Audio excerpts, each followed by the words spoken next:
Mesdames et messieurs, bonsoir. Je vous souhaite la bienvenue pour cette conférence du Festival Histoire et Cité qui sera bientôt donnée par le professeur Gabriel Martínez-Gross et qui a pour titre Les voyages d'Ibn Battuta, pourquoi partir, pourquoi rentrer.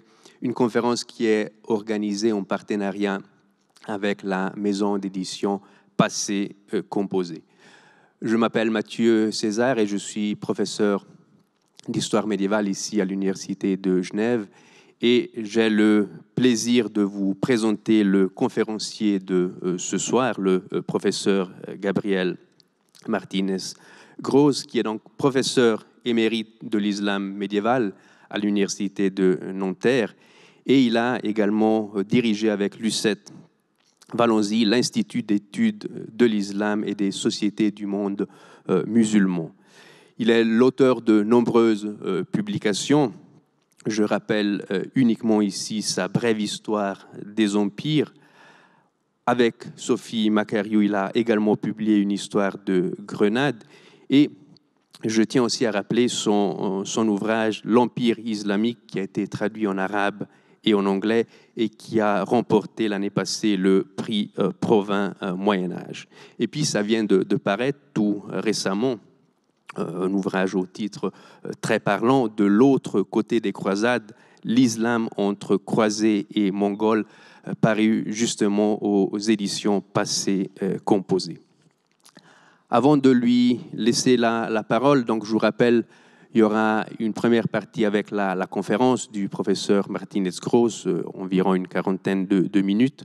Nous aurons ensuite un bref interlude musical et puis il y aura la possibilité de converser brièvement, de poser quelques questions au professeur Gross. Donc vous pouvez poser vos questions dans le chat. Je m'occuperai de relayer ces questions au professeur Gross. Donc, je vous laisse tout de suite la parole et puis on se revoit après pour les questions. Merci, monsieur César, et merci à l'Université de Genève et au Festival de m'avoir invité à parler d'un de mes héros de prédilection, c'est-à-dire Ibn Battuta, pour essayer de répondre à une question très simple. Ibn Battuta est un des grands voyageurs du Moyen-Âge, et on peut se demander pourquoi il a voyagé. Plus exactement, on va s'en tenir là, pourquoi il est parti de son Maroc natal pour aller aussi loin que l'Asie, peut-être l'Extrême-Orient, peut-être la Chine, et pourquoi, d'un autre côté, il est revenu. Il est revenu depuis l'Extrême-Orient jusqu'au Maroc, où il est mort à la fin des années 1350, semble-t-il. Alors, à première vue, la réponse est simple. Il part en pèlerinage. Il part très jeune en pèlerinage. Il est né sans doute à Tanger en 1304. On ne sait à peu près rien de sa formation, on ne sait à peu près rien des 20 premières années de sa vie. On sait en revanche qu'il s'engage dans ses voyages à l'âge de 21 ans, en 1325, dans l'intention de se rendre à la Mecque, au pèlerinage de la Mecque. On va passer la diapositive numéro 3, ou numéro 2, oui, voilà la numéro 2. La numéro 3 décrit ses voyages de façon assez embrouillée. Il n'y a malheureusement pas de très bonne carte, il faut bien le dire, des voyages d'Ibn Battuta. Celle-ci est tirée, comme vous le voyez, des voyageurs arabes, du livre de la Pléiade des voyageurs arabes de 1995. Donc, il se rend depuis Tanger à l'extrémité septentrionale du Maroc jusqu'à la Mecque, où il est arrivé en 1326. Il a 22 ans. Et puis, rayonnant à partir de la Mecque, où il revient pour le pèlerinage de 1327, et où il va séjourner désormais pendant plusieurs années, jusqu'en 1330, il visite l'Irak, il visite le sud-ouest de l'Iran, il visite ce qu'on appelle à l'époque la Jésirée, c'est-à-dire la région de Mossoul, dans le nord de notre Irak actuel. Il visite Tabriz en Iran et l'Azerbaïdjan iranien. Bon, jusque-là, il n'y a rien dans son voyage, ni même dans son séjour à la Mecque, qui le distingue radicalement de milliers, en fait, d'autres pèlerins qui s'attardent dans la ville sainte de la Mecque et qui rendent hommage, par la même occasion, puisqu'ils sont là, en Orient, à ces vieux centres un peu déchus de la civilisation de l'islam classique, de l'Irak en particulier, ou de l'ouest de l'Iran, qui sont très largement en ruine depuis les invasions mongoles du siècle précédent, mais qui abritent les tombeaux de nombre de saints fondateurs de la piété musulmane et le soufisme, qui commence à devenir la forme majoritaire, dominante de la religion musulmane à partir du XIVe siècle, incline, incite, encourage au pèlerinage auprès des tombeaux de ces saints fondateurs.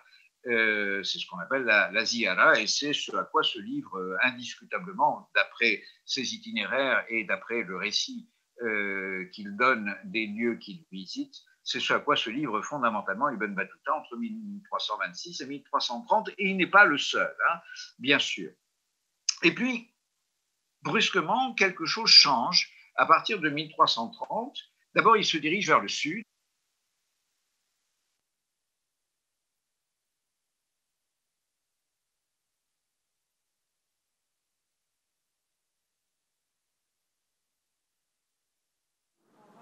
Et c'est déjà probablement pour franchir l'océan Indien.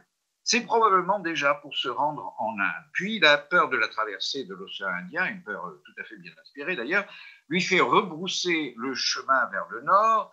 Il passe de nouveau par la Mecque, puis par l'Égypte, puis par la Syrie. Il traverse l'Anatolie, la Turquie d'aujourd'hui, traverse la mer Noire, qui lui paraît moins dangereuse que l'océan Indien. Et puis, on va peut-être en venir à la carte numéro 2 pour mieux voir les choses. La diapositive numéro 2. Oui, voilà, là voilà. On va revenir à cette diapositive parce qu'elle montre mieux la géopolitique du monde musulman d'alors. Il a traversé l'Anatolie et ce qu'il veut éviter, c'est cette grosse masse brune ou rouge brique, que vous voyez presque au centre du monde musulman, c'est-à-dire le monde mongol, parce qu'il est alors dans le plus grand désordre politique. Et donc, il est obligé au départ, hein, ça n'est pas un choix, de contourner par le nord, parce qu'il veut déjà se rendre en Inde, il est obligé de contourner par le nord la masse de l'Iran et donc de progresser difficilement à travers les territoires du sud de l'Ukraine et du Kazakhstan d'aujourd'hui qui sont entre les mains du fameux Khanat de la Horde d'Or. Ce sont des Turcs convertis à l'islam, mais encore très largement bédouins. Et enfin, au bout de plus de 3 ans de voyage, il atteint l'Inde en 1334. Diapositive 4, hein, simplement pour montrer ce qu'il trouve en Inde.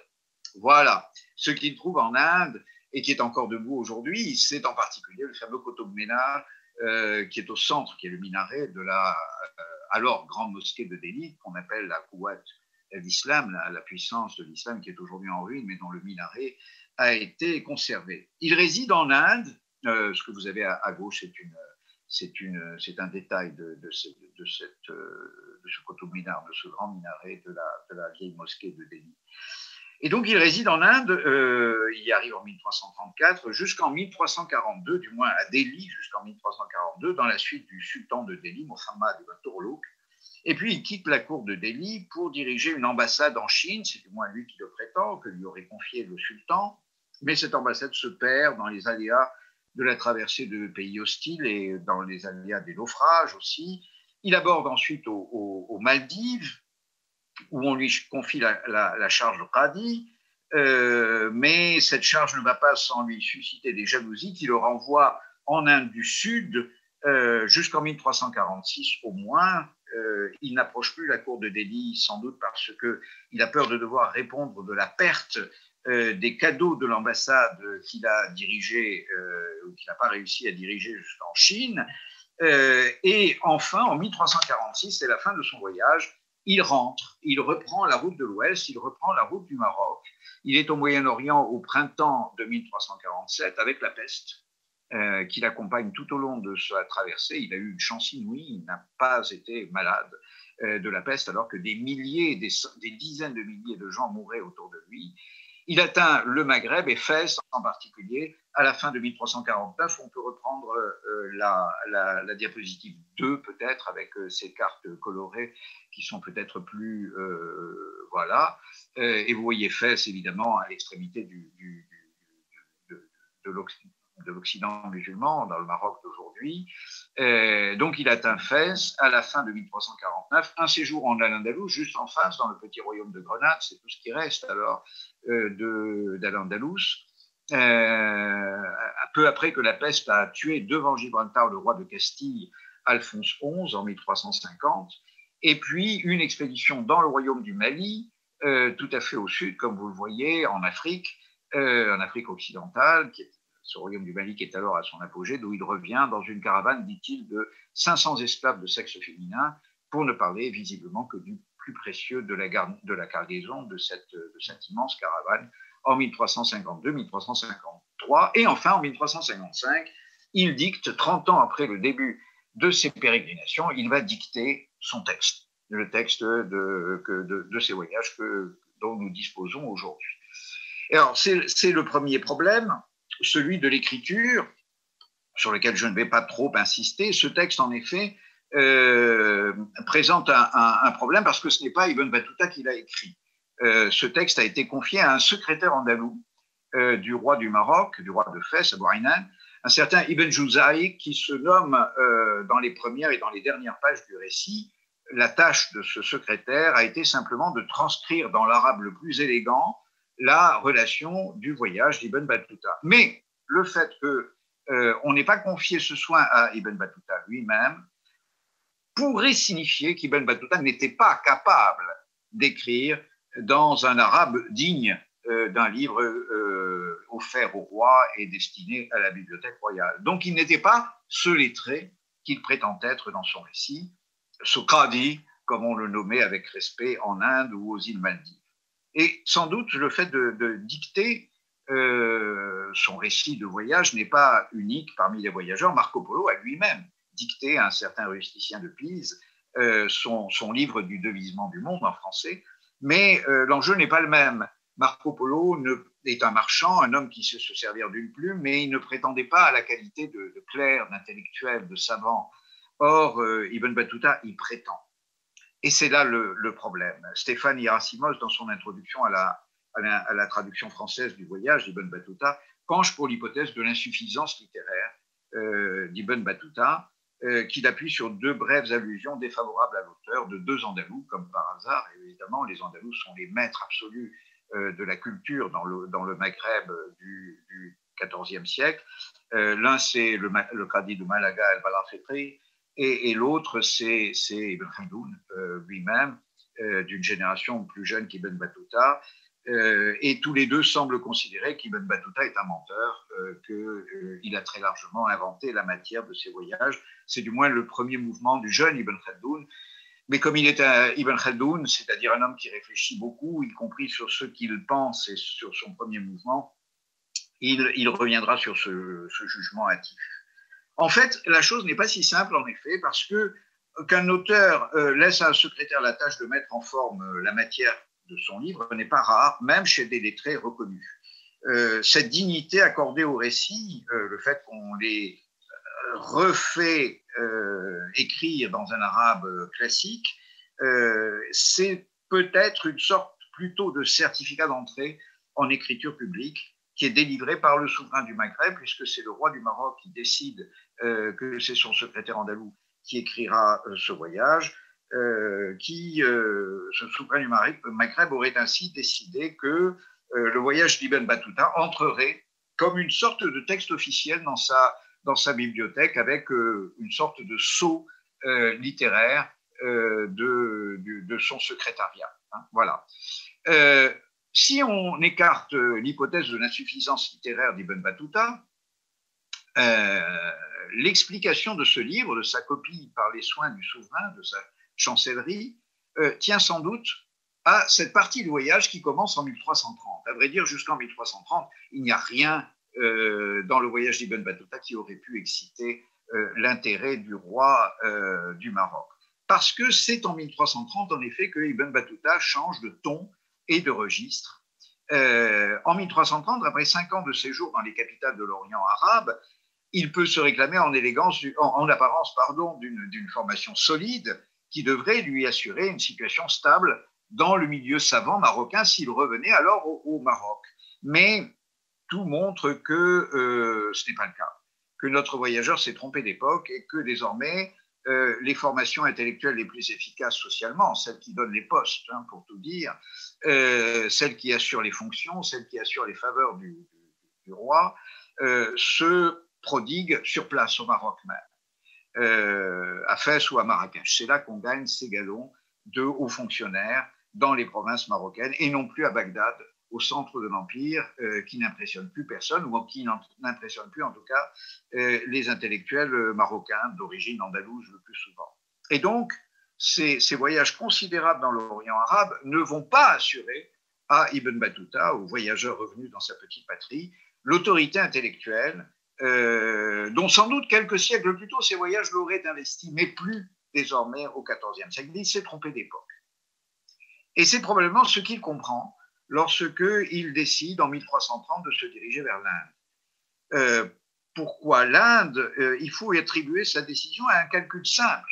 Pourquoi partir? Bien tout simplement parce que les connaissances acquises, le prestige qu'il a conquis à dure peine, il pourra le vendre beaucoup mieux, avec beaucoup plus de profit en Inde qu'au Maroc.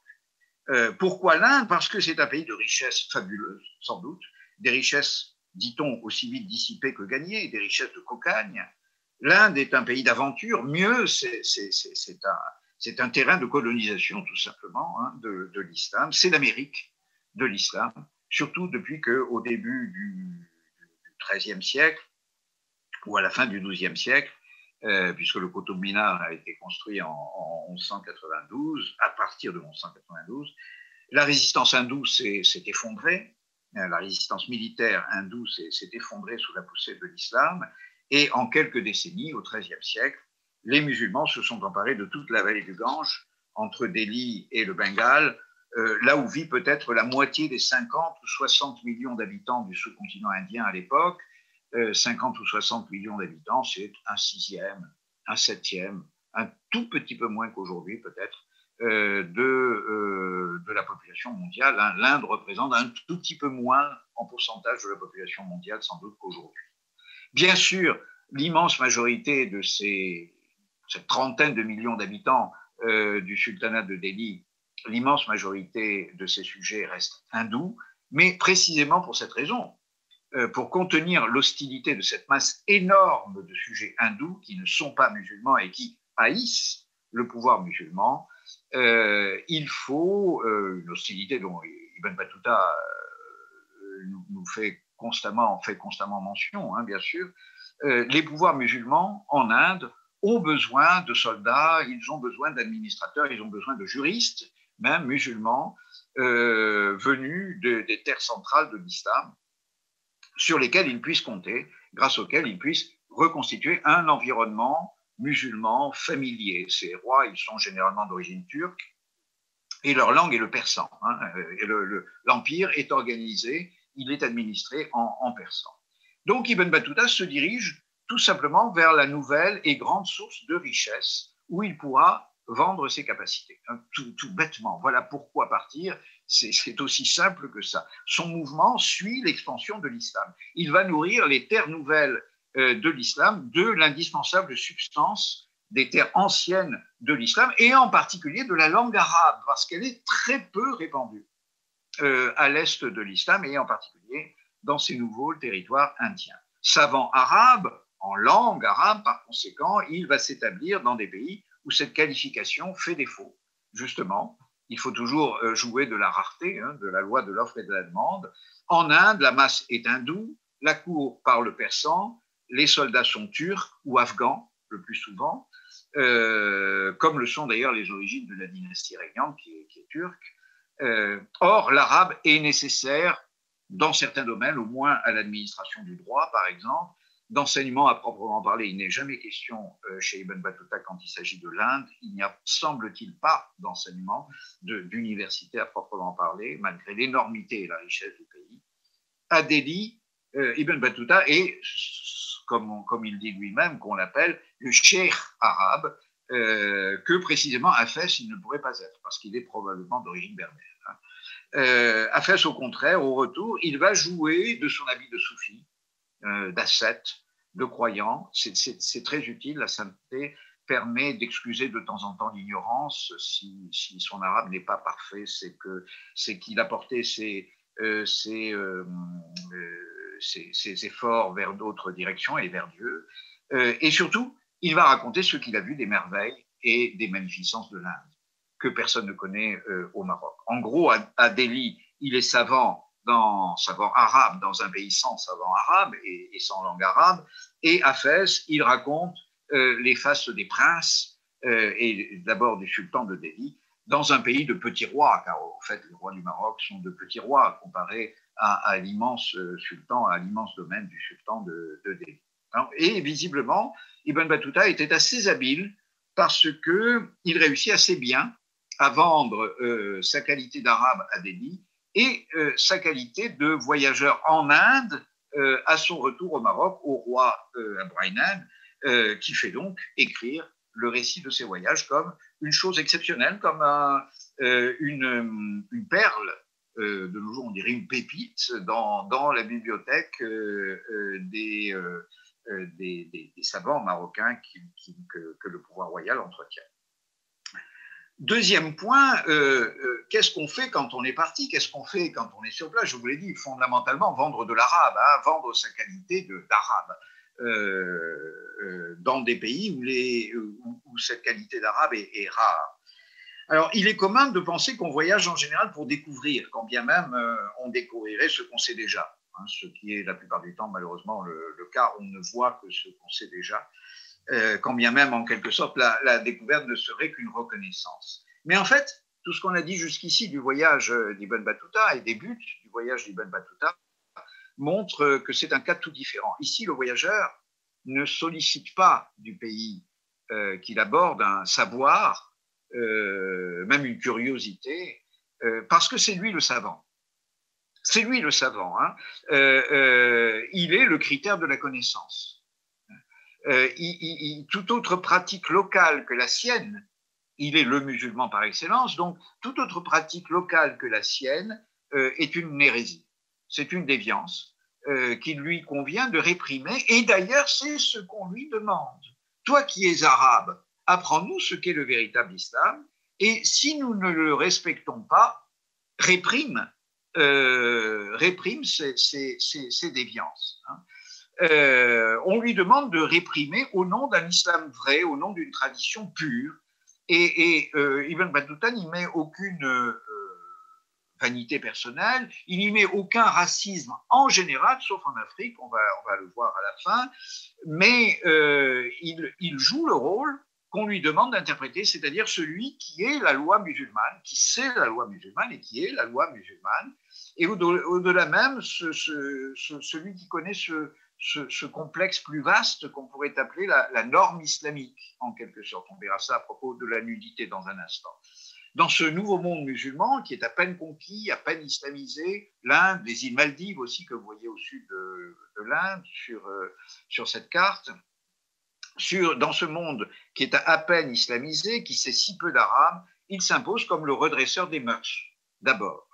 Par exemple, aux îles Maldives, où il est nommé Qadi, donc c'est le sommet de ce qu'il atteindra, la population est douce, elle est accueillante, elle est profondément musulmane, c'est lui-même qui le dit, c'est sa propre description que je tire ses traits, mais aussitôt qu'il est nommé Qadi, juge donc, Ibn Battuta fait fouetter ceux qui s'en tiennent aux coutumes locales, comme la cohabitation des époux divorcés.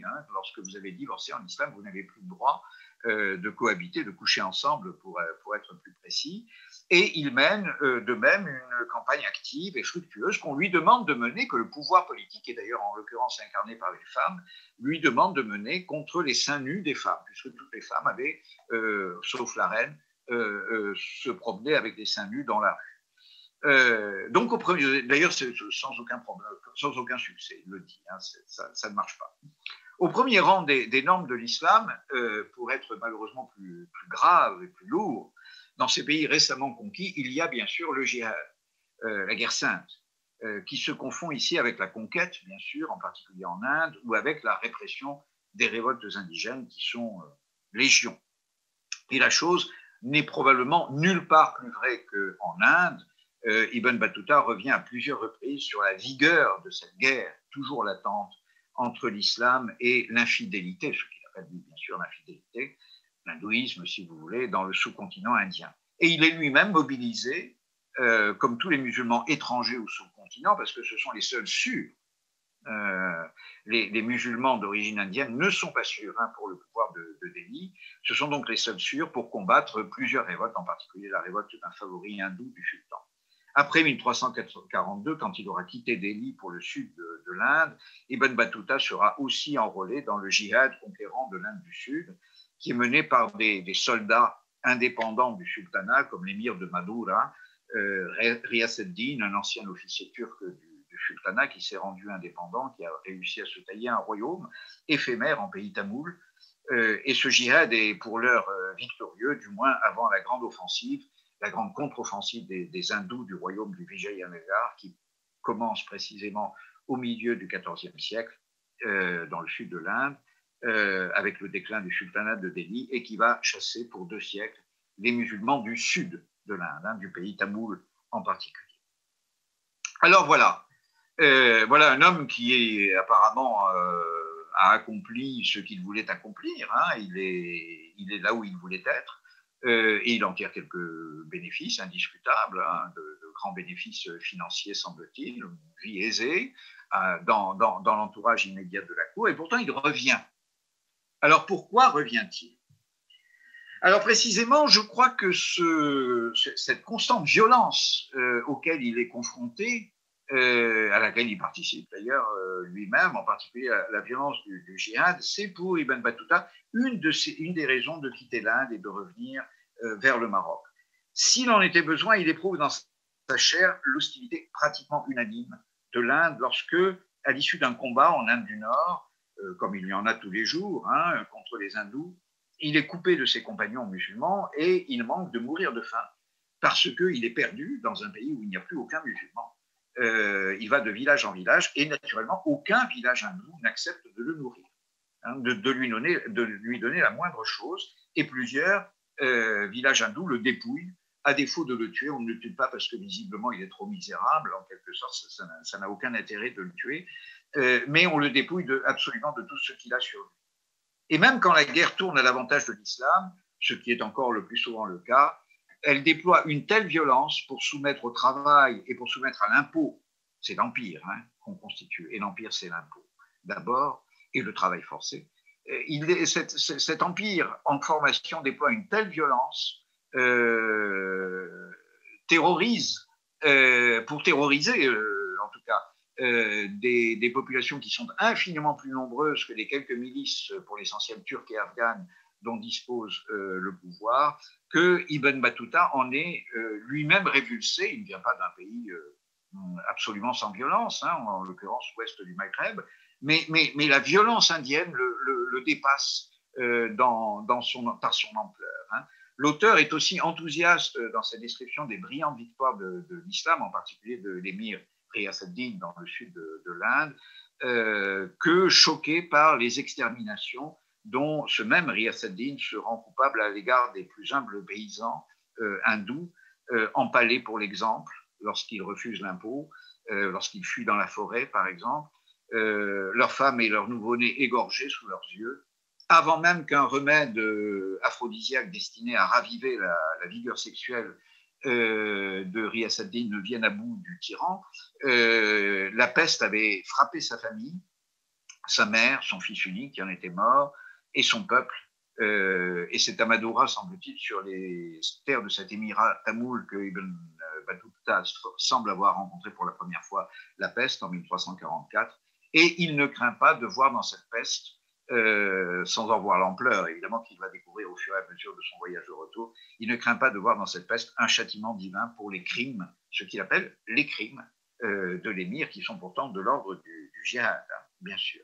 Mais plus que encore que cette violence extrême d'un empire en formation, la véritable inquiétude d'Ibn Battuta, il faut bien dire, le touche personnellement, parce que la souffrance des autres, c'est bien triste, mais en général, ça ne vous fait pas revenir sur une vie fortunée. En revanche, lorsque cette violence commence à se rapprocher de vous, vous en devenez beaucoup plus inquiet.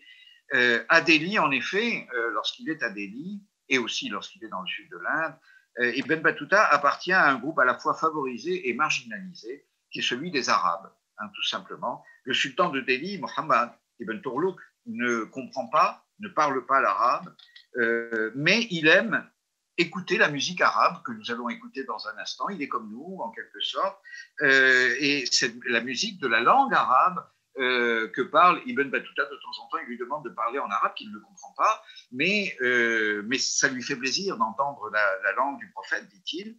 Il va donner sa sœur à un arabe de la Mecque, un descendant de la tribu des Quraysh, celle du prophète, mais quand ce nouveau beau-frère se prend de querelle avec un huissier du palais qui est un vieux serviteur du sultan, il sort sa dague, l'arabe sort sa dague, il blesse l'huissier du palais qui lui interdisait l'entrée. Le sultan retrouve aussitôt le réflexe anti-arabe que porte la langue persane qu'il parle, la langue persane de l'Empire, et il retrouve les termes de mépris de la vieille civilisation iranienne, dont il est au total l'héritier parce qu'il parle persan, hein, pour les Arabes. Des termes qui reviennent spontanément sur ses lèvres. Il épargne la peine de mort à ce bédouin arrogant, à cet arabe arrogant qu'il aurait fait sans aucun doute exécuter dans d'autres circonstances, mais c'est son beau-frère. Et il conclut, mettez dehors ce mangeur de rats. Ce mangeur de rats, les Arabes du désert passaient dans la littérature persane pour si pauvres qu'ils se contentaient des nourritures les plus abjectes, donc des rats ou des lézards. Or, les Arabes, peu nombreux, forment à Delhi un clan attaché au devoir de la religion en général. Hein, ils sont là pour la religion, hein, pour la langue arabe, parce que c'est celle de la religion. Et ce petit groupe, le pouvoir, le tient pour solidairement responsable des fautes de chacun des siens. Et c'est là que Ibn Battuta tremble. Il tremble d'abord lorsque le Syrien est renvoyé et lorsqu'il est menacé d'être mis à mort. Et il tremble encore plus, peu de temps plus tard, lorsque un de ses amis est disgracié.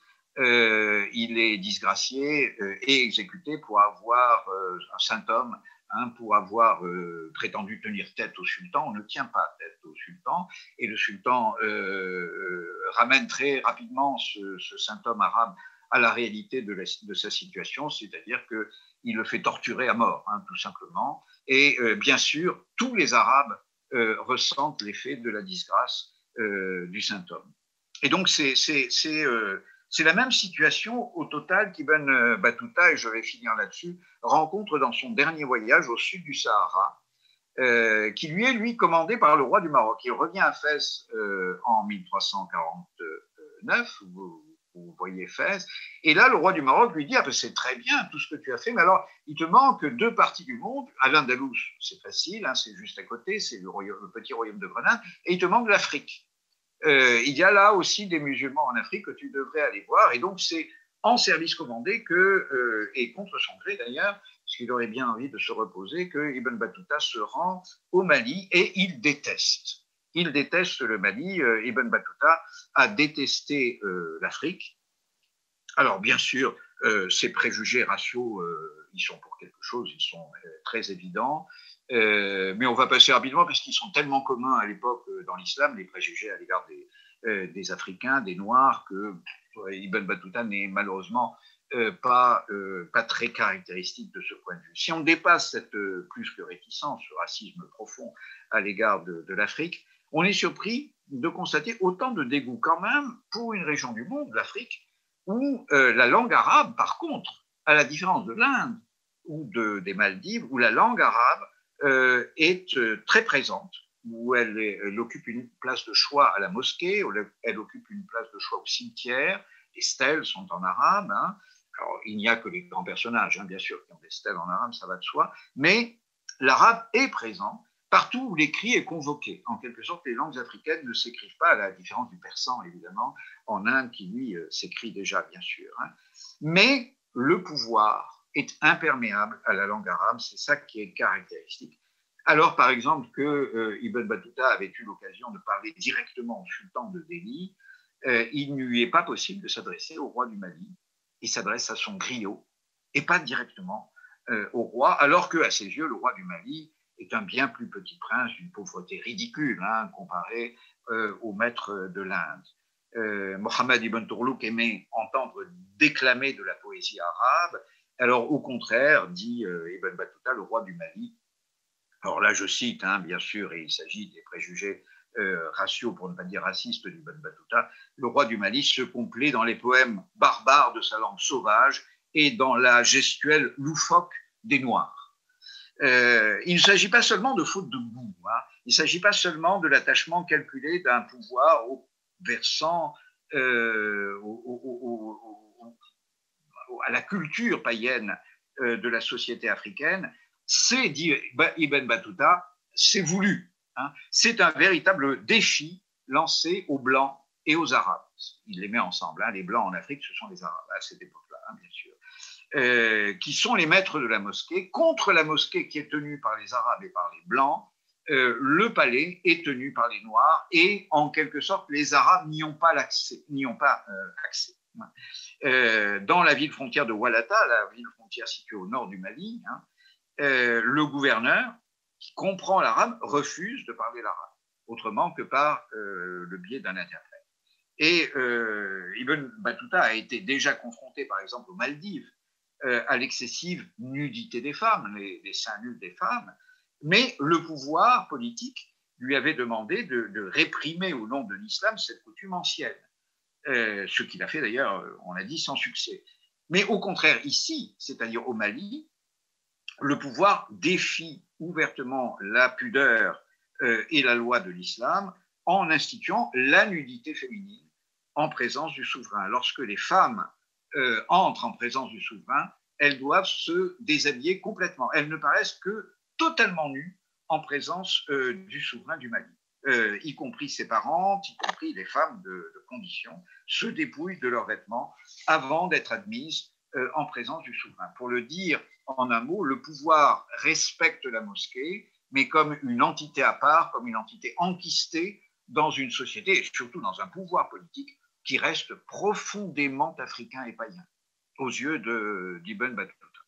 Et qui plus est, et bien pire encore, ce pouvoir musulman africain du Mali regarde vers le sud, c'est-à-dire qu'il regarde vers l'Afrique païenne, vers l'Afrique anthropophage avec laquelle il commerce, qui enterre ses rois, dit Ibn Battuta, avec leurs serviteurs sacrifiés pour les accompagner dans l'au-delà, ce qui était vieille coutume dans bien des sociétés du monde, mais qui, encore au XIVe siècle, se maintient en Afrique, alors qu'évidemment, partout ailleurs dans l'islam et dans le monde méditerranéen, elle a disparu.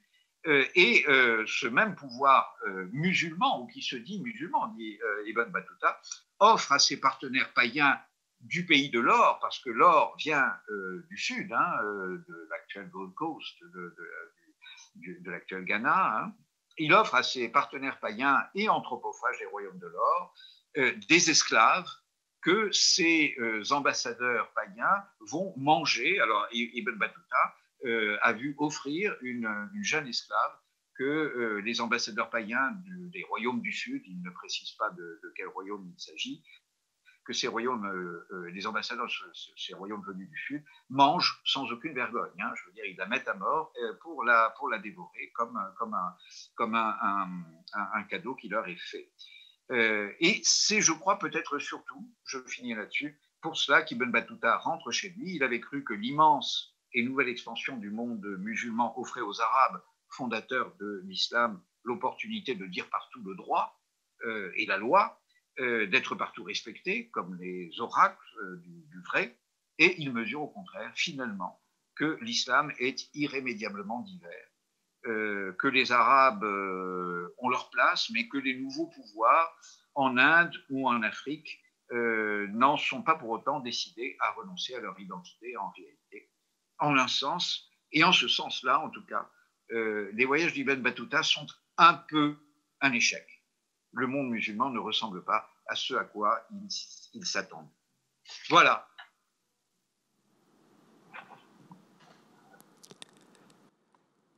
Très bien. Alors, merci beaucoup au professeur Martinez-Gross pour ce beau voyage sur les pas d'Ibn Battuta.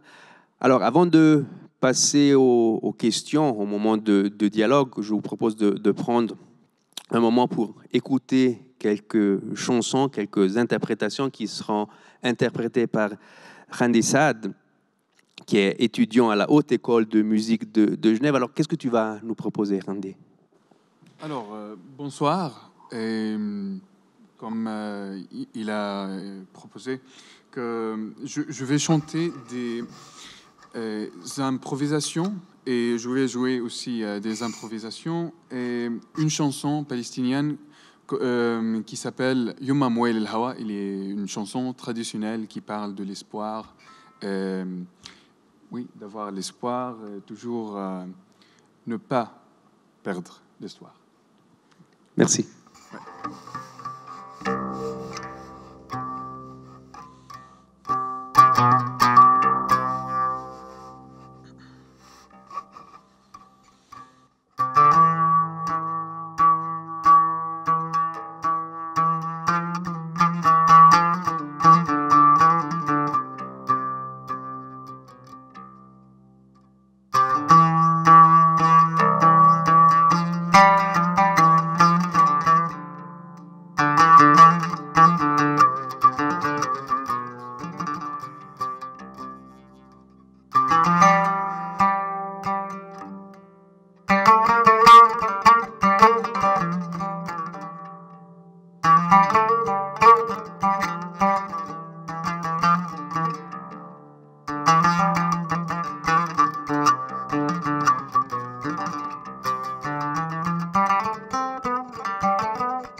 والصيف لما أتى ولع من نيراني بيضل عمر فدا ندري للحرية يما مويلي الهوى يما مويلي ضرب الخناجر ولح من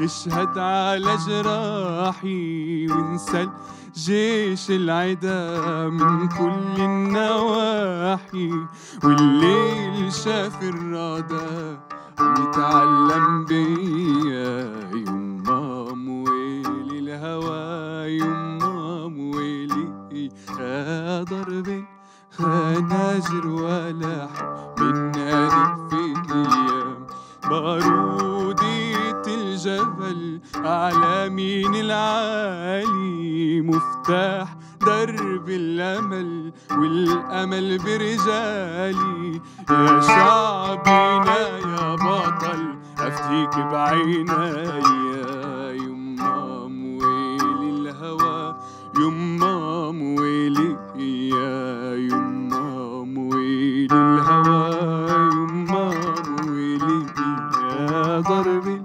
الخناجر ولحم من نادي فيا يما مويلي الهوى يما مويلي يا يما مويلي الهوى يما مويلي يا ضرب الخناجر ولحم من نادي الفي يا ضرب الخناجر ولحم من نادي الفي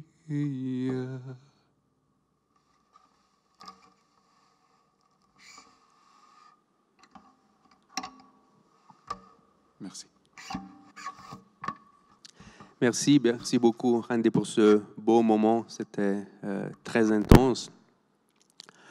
Nous pouvons donc maintenant prendre un moment pour des questions. Alors, il y aura une première question que Rob nous pose. Donc, ça me donne l'occasion de vous rappeler que si vous avez des questions, vous pouvez les écrire dans le chat. Je m'occupe de relayer vos questions au professeur Martinez-Gross. Alors, une première question de la part de Rob, qui aimerait savoir si le voyage d'Ibn Battuta, au-delà de son pèlerinage, était quelque chose de commun. On vous voit toujours, mais... Est-ce que vous m'entendez? Très bien, là, on vous entend. Est-ce que vous avez entendu ma première question ou je dois répéter? Non, mieux vaudrait la répéter. OK. Alors, Rob nous demandait si le voyage d'Ibn Battuta, au-delà du pèlerinage, était quelque chose de commun. Non, évidemment. En tout cas, cette partie du voyage qu'il entreprend en 1330 et qui le conduit jusqu'en Inde est très peu commune, évidemment. Hein, on ignorait à peu près totalement l'Inde. C'est pourquoi il est si mal reçu à ce retour. Il est considéré comme un menteur, tout simplement parce que ce qu'il raconte de l'Inde paraît tellement mirifique que ça semble relever de la légende. Il raconte par exemple que le sultan de l'Inde, rentrant un jour dans Delhi, sa capitale, fait disposer des mangonos, c'est-à-dire des petites balistes, hein, vous savez, des petites pièces d'artillerie avant que la poudre n'existe, dans lesquelles il met des pièces de monnaie et il fait projeter ces pièces de monnaie sur la foule qui se précipite évidemment pour les ramasser, je n'ai pas besoin de vous dire. Et ce genre de récit donné à des intellectuels andalous qui entourent le roi du Maroc apparaît comme le récit d'un menteur et d'un vantard en quelque sorte. Or, ça n'a rien d'extraordinaire. Comme le dit Ibn Khaldoun, qui avoue lui-même avoir pensé un moment que c'était un menteur, ce n'est pas parce que le Maroc d'aujourd'hui ou le Maghreb d'aujourd'hui est trop pauvre pour qu'on puisse imaginer ces choses, que ces choses sont inimaginables ailleurs, et en particulier donc en Inde. Voilà, donc ces voyages sont évidemment très rares, c'est bien pour ça qu'ils ont été conservés à l'écrit. Merci.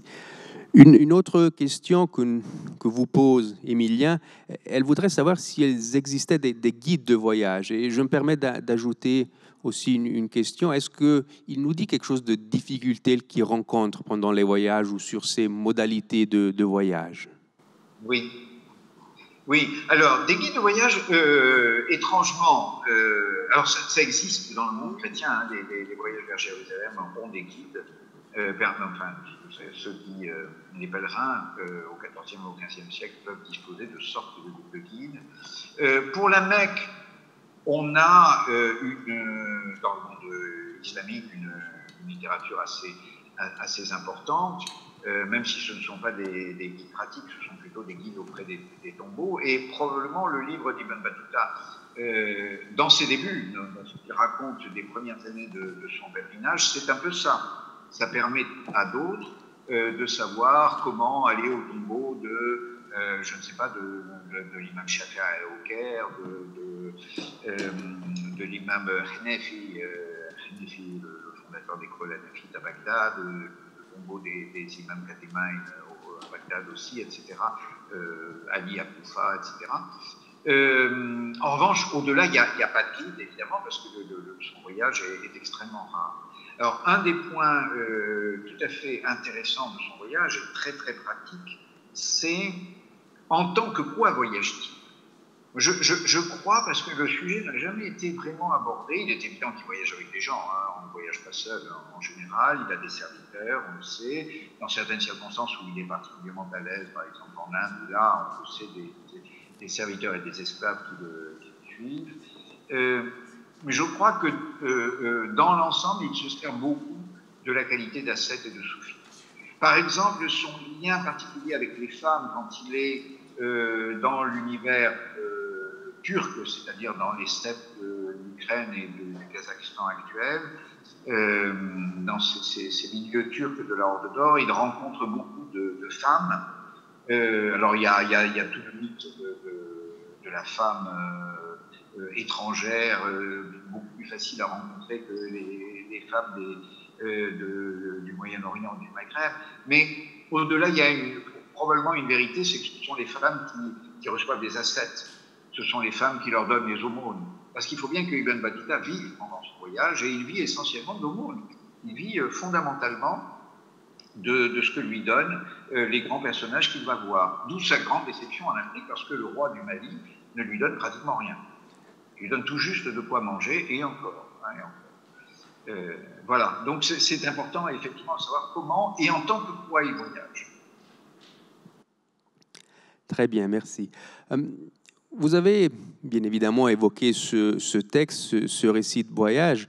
Alexandre aimerait savoir si cette relation suscite un intérêt aussi chez des contemporains qui sont éloignés du monde arabe duquel vient Ibn Battuta. Est-ce qu'on sait quelque chose aussi du public, des lecteurs de ce récit? Alors, il y a la preuve, hein, il y a probablement quelques lecteurs en tout cas qui l'ont entendu. À défaut de le lire, il y a le témoignage de Khaldoun, qui est sans doute le plus intéressant, parce que justement il montre la diversité des réceptions d'Ibn Battuta, le fait qu'il était tenu à l'écart par cette élite culturelle andalouse qui était alors dominant au Maghreb. Le livre est d'abord destiné à la bibliothèque du souverain. Il n'est pas nécessairement destiné à être très, très répandu. Et il ne le sera pas, semble-t-il. Hein. Il faut attendre le 18e, 19e siècle, hein, les Européens, pour que ce livre soit livré au grand public, un peu en parallèle, évidemment, du livre de Marco Polo. C'est les deux grands explorateurs du monde extrême oriental, l'un venant du monde chrétien et l'autre venant du monde musulman. C'est intéressant de les comparer. Marco Polo avec une dominante chinoise, évidemment, et Ibn Battuta avec une composante dominante indienne, même si il prétend être allé jusqu'en Chine. Il est probablement allé jusqu'à Canton.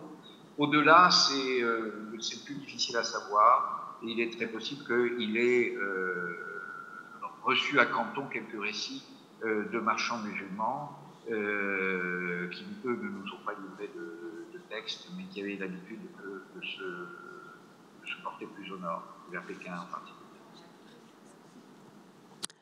Très bien, merci.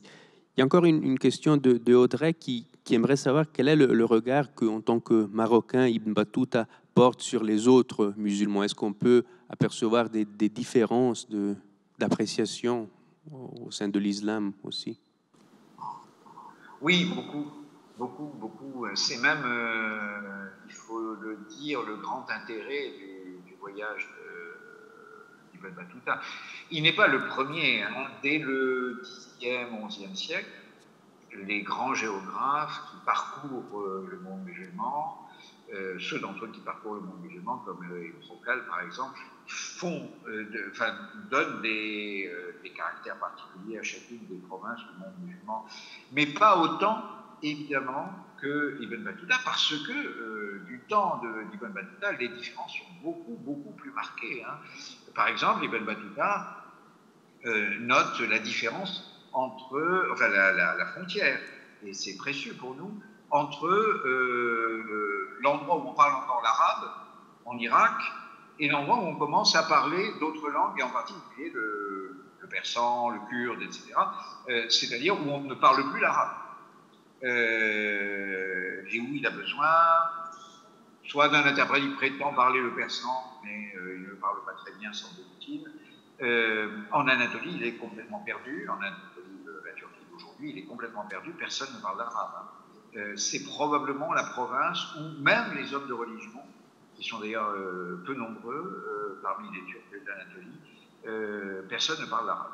Hein, il tombe sur un homme de religion dont on lui dit « Ah oui, oui, oui, lui, il parle l'arabe » et qui en fait ne parle que le persan. Et quand Ibn Battuta lui parle en arabe, pour ne pas se discréditer auprès de ses concitoyens du village, dit « Ah bah oui, oui, mais il parle un arabe très ancien, je ne connais pas cet arabe-là, il parle un arabe plus moderne, son arabe plus moderne, en fait, c'est le persan, hein, qui était plus répandu, un peu plus répandu en pays turc. Il y a cette idée aussi du déclin des vieux centres, pas le Caire, évidemment, qui est en pleine expansion, qui est en pleine vitalité, mais Bagdad est dans un état épouvantable, Basra, où est née la grammaire arabe, et on le sait, bien sûr, c'est quand même, c'est un lettré, hein, il est effrayé par l'état de la langue arabe à Basra, justement, hein, qui est extrêmement dégradée. Le prédicateur de la mosquée de Basra fait des fautes d'arabe qui n'attendaient pas de Basra, parce que c'est la capitale de la grammaire arabe, hein, c'est là qu'a été élaborée plusieurs siècles auparavant la grammaire arabe. Mais il y a un déclin très, très, très, très profond. Et donc, voilà, oui, il est sans cesse en train d'évaluer la place de chacun à l'intérieur du monde islamique et par là même essayer d'évaluer sa propre place, bien sûr. C'est ce qui l'intéresse le plus. C'est très intéressant. En vous écoutant, je me demandais, nous aujourd'hui on voyage, on prend souvent des photos, on est très attentif au paysage. Est-ce qu'on retrouve dans le récit d'Ibn Battuta des observations quant à la nature, au paysage, ce qu'il peut observer au-delà des mœurs et des habitudes des populations qu'il rencontre? Fondamentalement, il y a une grande ligne de partage, c'est ce qui est humanisé et ce qui est déshumanisé, enfin ce qui a perdu, souvent perdu, hein, soit le pays totalement sauvage qui n'a jamais été contrôlé par les hommes, et ça c'est assez rare, il ne s'y rend pas, soit, et c'est ça qui évidemment fait appel à une profonde sensibilité enracinée dans la langue arabe, c'est la sensibilité aux ruines, aux atlals, comme on dit, aux petits tumulus, aux petites collines de ruines, les pays qui ont été autrefois prospères et où l'humanité, la trace humaine a disparu. N'oubliez pas que lorsqu'il revient, évidemment, il est en pleine peste, et que la peste va liquider des populations entières, des villages entiers, pas des villes, hein, mais la population des villes va se restreindre considérablement, mais en revanche, des villages entiers, comme en Europe d'ailleurs, hein, en Allemagne, en Angleterre, des milliers de petits hameaux ont disparu, et il en est de même au Moyen-Orient. Et donc, il y a déjà, hein, avant même la peste, dans les pays les plus ravagés par les Mongols, du Moyen-Orient, en particulier l'Irak, il y a déjà des traces de ces reculs de l'humanisation. Et c'est ça. Hein, quand il y a des descriptions de paysages, en général, ce sont des descriptions de paysages désolés. Désolés parce que l'humanité ne s'y trouve pas. Un beau paysage, pour un arabe du XIVe siècle, je crois d'ailleurs probablement aussi pour un occidental du XIVe ou du XVe siècle, c'est un paysage peuplé. C'est un paysage où il y a des humains. C'est presque le contraire de notre religion. Pour nous, moins il y a d'humains, mieux on se voit, parce qu'on sait que les humains sont juste à côté. On les rejoint aussi rapidement qu'on veut, ou presque. Pour les hommes de ce temps, un paysage désolé est un paysage dangereux, tout simplement. Hein. Vous êtes menacé. Il dit, par exemple, le tombeau d'Abou Hanifa, le fondateur de l'école hanafite, et il n'a pas pu y aller parce que les bêtes sauvages étaient trop nombreuses. Il y a des loups, il y a des chiens sauvages, et donc il n'a pas pu s'approcher du tombeau pour lui rendre hommage, pour aller jusqu'au pèlerinage. Et on est quasiment, on est dans les banlieues de Bagdad. Hein. Voilà, c'est ça le paysage. Hein. C'est très intéressant. L'animal est un animal sauvage, d'ailleurs, aussi. Oui. Alors, nous approchons le moment de nous quitter, malheureusement. Alors, dans ce que vous dites, je crois, on mesure toute la distance qu'il y a entre le voyageur d'aujourd'hui et le voyageur qui a été Ibn Battuta. Alors, pour une dernière question, pour clore notre rencontre, finalement, qu'est-ce qu'il nous apprend aujourd'hui? Pourquoi ça vaut encore la peine de le lire? Pourquoi vous conseillerez la lecture de ces voyages aujourd'hui à notre public? Parce que, si je peux donner une impression personnelle, à la diable, puisque vous m'y avez invité, parce qu'il est encore beaucoup plus exotique aujourd'hui qu'il ne paraissait à ses propres contemporains, bien sûr. Hein. C'est-à-dire qu'il nous introduit dans un monde qui est tellement peu le nôtre, qui a tellement disparu, qu'il en est extrêmement émouvant, bien sûr. Hein. Et puis, il y a des passages qui sont des petits détails, qui pour lui étaient sans aucun doute des petits détails dont on se demande même comment il a pu les conserver dans un livre qui était confié à la Bibliothèque royale, par exemple. Lorsqu'il revient à Damas, après, dans son voyage de retour, ça fait 15 ans à peu près qu'il est passé pour la première fois à Damas dans son voyage vers l'Est. Lorsqu'il y revient dans son voyage de retour, il a laissé à Damas une esclave qui était enceinte. Et il demande de ses nouvelles. On lui dit, attends, ah oui, en effet. Oui, elle est morte. Et l'enfant aussi, l'enfant est mort aussi. Ils sont morts tous les deux. Et il passe, hein, je veux dire, il n'y a rien d'autre. Il n'y a pas de grande lamentation, ça va de soi. Ce sont des choses qui arrivent tous les jours dans le monde du XIVe siècle. Et c'est là que vous mesurez la chance qu'on a même de vivre sous le règne de la Covid au XXIe siècle. Hein. Voilà. Merci beaucoup au professeur Martínez-Gross pour cette belle conférence, ce voyage sur les pas d'Ibn Battuta. Merci à vous tous et toutes qui avez participé à cette rencontre et puis peut-être à une prochaine, j'espère. Mais je l'espère. Merci beaucoup, monsieur. Merci. Au revoir et bonne soirée. Au revoir. Bonne soirée.